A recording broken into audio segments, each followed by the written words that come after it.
Dear viewers, this is Mushfiqul Fazal. Welcome you all to Hello Excellency.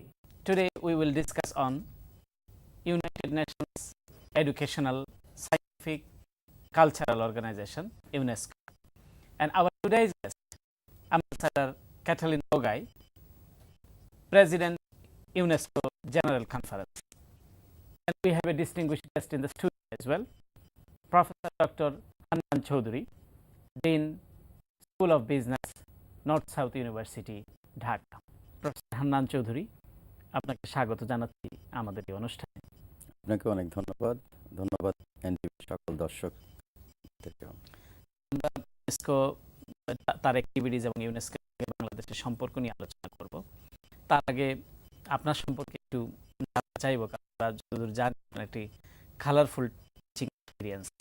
আপনি এর আগে আপনার পিএইচডি সম্পন্ন করেছেন নর্থ ইস্টার্ন ইউনিভার্সিটি বোস্টন থেকে, এবং সেখানের শিক্ষকতার সঙ্গে আপনি যুক্ত ছিলেন। ইউনিভার্সিটি কানাডা, সেখানেও আপনি যুক্ত ছিলেন, এবং এখন নর্থ সাউথ ইউনিভার্সিটিতে আছেন। এবং সবচেয়ে বিষয় হচ্ছে যে নোবেল লরিয়েট প্রফেসর ইউনুস উদ্ভাবিত সোশ্যাল বিজনেস যে গ্লোবালি এটিকে যে ছড়িয়ে দেওয়ার প্রক্রিয়ার সঙ্গে আপনি যুক্ত। তো কেমন যাচ্ছে আপনার? ধন্যবাদ, ভালো যাচ্ছে। আমি সুদীর্ঘদিন স্কুলে পড়াচ্ছি, দেশে এবং বিদেশে। আমার শিক্ষার আগে আমি বাংলাদেশে পড়তাম এবং বিদেশেও আমেরিকা এবং কানাডাতে 16 বছর পড়িয়ে এবং পড়াশোনা শেষ করে আমি নর্থ সাউথ বিশ্ববিদ্যালয়ে আসি। দেশের পরে আবার এই ব্যবসা প্রশাসনে পড়ানোর সময় আমি সামাজিক ব্যবসার উদ্যোক্তা প্রফেসর মোহাম্মদ ইউনুসের এই সামাজিক ব্যবসার কনসেপ্টটাও আমার খুব ভালো লাগে।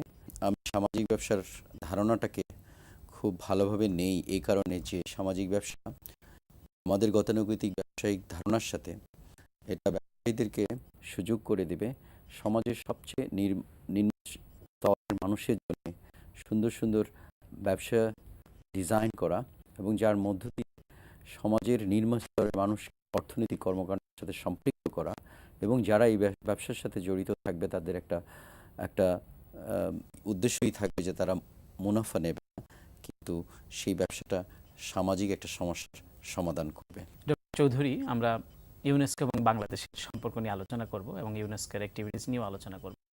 তার আগে চলুন আমরা দেখে আসি ইউনেস্কোর উপর নির্মিত একটি তথ্যচিত্র। জাতিসংঘের শিক্ষা, বিজ্ঞান ও সংস্কৃতি বিষয়ক সংস্থাটির নাম ইউনেস্কো। ইউনেস্কো শীর্ষক সংস্থাটি 1946-এ স্থাপিত হয়, তবে এর গোড়াপত্তন হয়েছিল তারও প্রায় 2 যুগ আগে। In the unrestricted pursuit of objective truth and in the free exchange of ideas and knowledge. বিশ্বব্যাপী শিক্ষার প্রসার ও সাংস্কৃতিক বৈচিত্র্য রক্ষায় একটি প্রতিষ্ঠানের প্রয়োজন অনুভব করেছিলেন বিশ্ব নেতৃবৃন্দ, যার ধারাবাহিকতায় জন্ম হয় ইউনেস্কোর। ইউনেস্কোর বর্তমান সদস্য সংখ্যা 195। সদস্য তালিকায় সর্বশেষ সংযুক্ত হয় ফিলিস্তিন। এছাড়া আরও 8টি দেশ রয়েছে ইউনেস্কোর সহযোগী সদস্য দেশ হিসেবে। কথায় সংস্থাটির মূল উপজীব্য হল শিক্ষা, বিজ্ঞান ও সাংস্কৃতিক ক্ষেত্রে আন্তর্জাতিক সহযোগিতার মাধ্যমে শান্তি ও নিরাপত্তা নিশ্চিত করা। ইউনেস্কোর কর্মকাণ্ড মূলত 5টি বিষয়কে কেন্দ্র করে আবর্তিত হয়। এগুলো হল বিজ্ঞান, শিক্ষা, গবেষণা, মানবিক ও সমাজবিজ্ঞান, সংস্কৃতি এবং তথ্য ও যোগাযোগ। সম্প্রতি শান্তি এবং নিরাপত্তা, দারিদ্র্য দূরীকরণ ইউনেস্কোর লক্ষ্যগুলোর মধ্যে অন্তর্ভুক্ত করা হয়। ইউনেস্কোর অর্জনগুলোর মধ্যে আফ্রিকার বিভিন্ন দেশে শিক্ষা এবং বিশ্বব্যাপী বর্ণবাদ প্রশমন অন্যতম। এছাড়া বিভিন্ন জনপদের সাংস্কৃতিক ঐতিহ্য রক্ষায়ও একাধিক কর্মসূচি রয়েছে সংস্থাটির। আমরা তথ্যচিত্রটি দেখলাম, তো আপনি কিভাবে ব্যাখ্যা করবেন ইউনেস্কোর বাংলাদেশের সম্পৃক্ততা? দেখুন, ইউনেস্কো বাংলাদেশে আসার পর থেকে তার বাংলাদেশের অফিস প্রতিষ্ঠা লগ্ন থেকে এর মূলত উদ্দেশ্য ছিল শান্তি প্রতিষ্ঠা, দারিদ্র্য বিমোচন এবং বাংলাদেশের শিক্ষা, কালচার ইত্যাদির সাথে সম্পৃক্ত হওয়া। এবং আপনারা তো জানেন যে বাংলাদেশের শিক্ষা ব্যবস্থায় যথেষ্ট সমস্যা রয়েছে। ইউনেস্কো খুব, আমি বলবো যে রাইটলি পয়েন্ট করেছে বাংলাদেশের প্রাথমিক শিক্ষা স্তরে কী সমস্যা রয়েছে, বিশেষ করে শিক্ষকদের মান উন্নয়ন এবং তাদের মধ্যে যে একটা কোয়ালিটি অফ লাইফ দেওয়া, আমাদের ইউনেস্কোই আমাদেরকে প্রমোট করাতে দিচ্ছে যে এডুকেশন ফর অল, বোথ এই প্রাতিষ্ঠানিক শিক্ষা এবং নন ফর্মাল এডুকেশনের মাধ্যমে ইউনেস্কো আমাদেরকে সহযোগিতা করে আসছে 96 সন থেকে ক্রমাগতভাবে।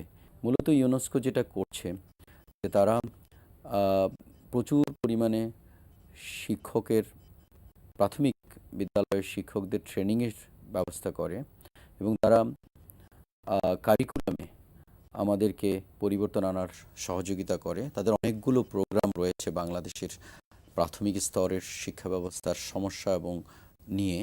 সেই সমস্ত সমস্যার সমাকল্পে তারা বিভিন্ন ধরনের ট্রেনিং প্রোগ্রাম, ক্যাপাসিটি বিল্ডিংয়ের আয়োজন করেছে। তাদের হেল্পে, সাহায্য নিয়েই কিন্তু আমরা সেই জিনিসগুলো করে যাচ্ছি। ডক্টর চৌধুরী আমাদের এই অনুষ্ঠানে যোগ দিয়েছেন ইউনেস্কো জেনারেল কনফারেন্সের প্রেসিডেন্ট অ্যাম্বাসেডর মিস ক্যাটালিন বোগাই। আমরা বার্লিনে তার ধারণকৃত সেই সাক্ষাৎকার অংশটি এখন দেখে নেব।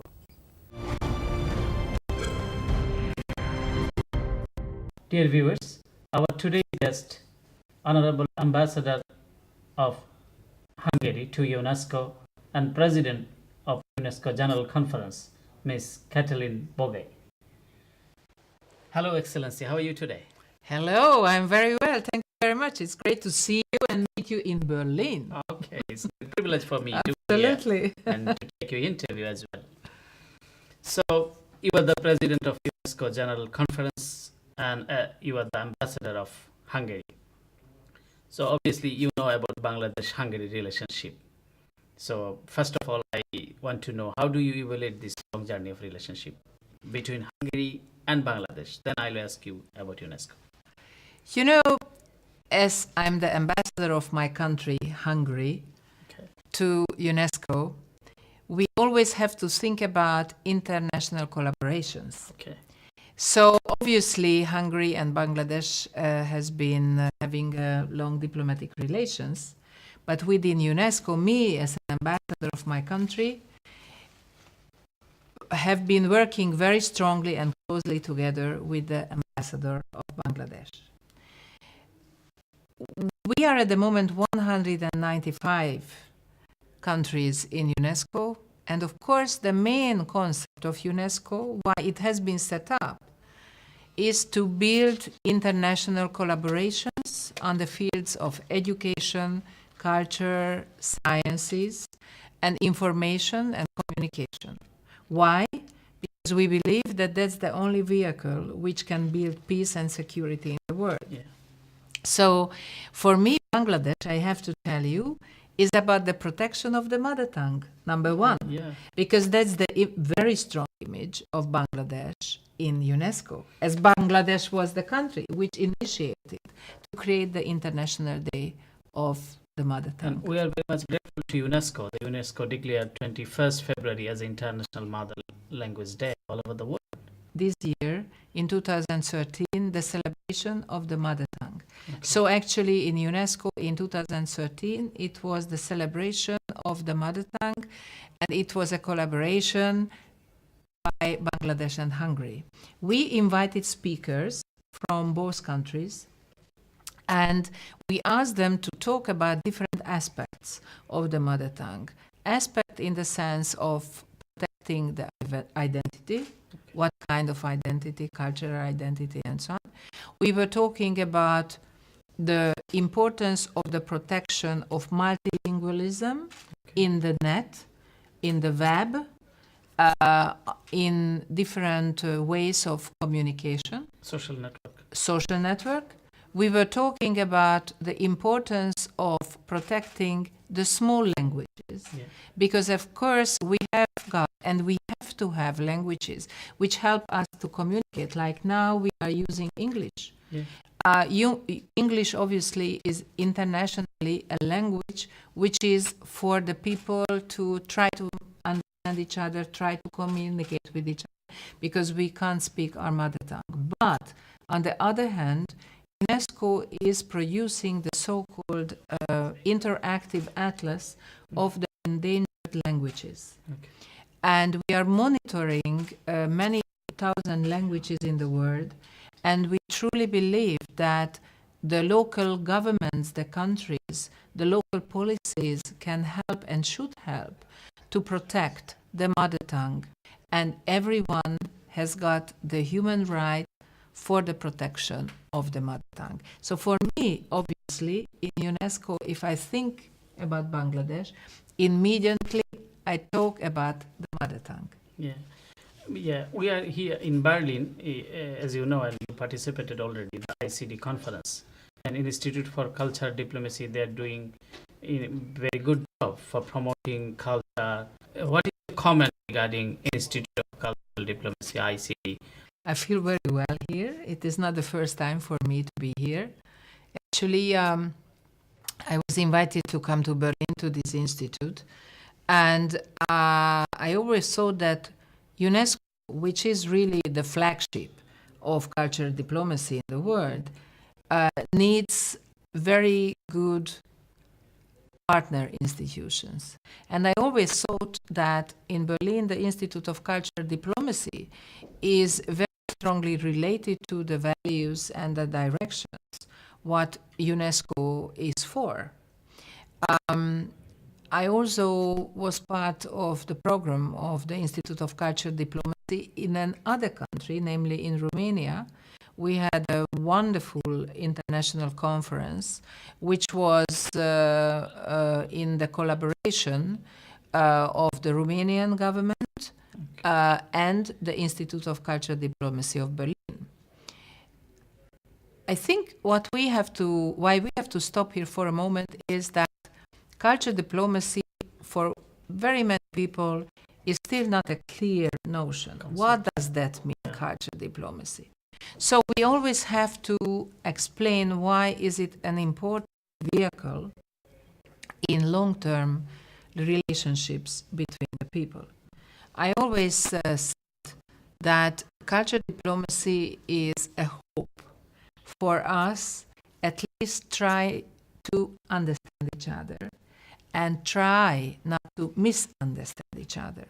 Because the problems all over the world, I think, are based very often on the lack of knowledge. Yeah. And if we use culture diplomacy, which is to build long-term bridges between peoples, nations, countries, cultures, then we are building a base for the coexistence of different people in the whole world. I think it can be a good way to establish people-to-people contact, the cultural diplomacy. You see, I was raised behind the Iron Curtain. I was raised as a young person in the times when we were not free. Hungary's first free election took place in 1990. So obviously I remember what was it like living in a dictatorship. But culture diplomacy gave us a hope even in the dictatorship. Because culture diplomacy can find the ways when politicians are stuck. Culture diplomacy, according to my viewpoint, is really about building the bridges between the people. Culture diplomacy should be on the field, should really create the networks within the people. And of course, we have got different governments, different political systems, but the people are there. The people love the same way, live the same way.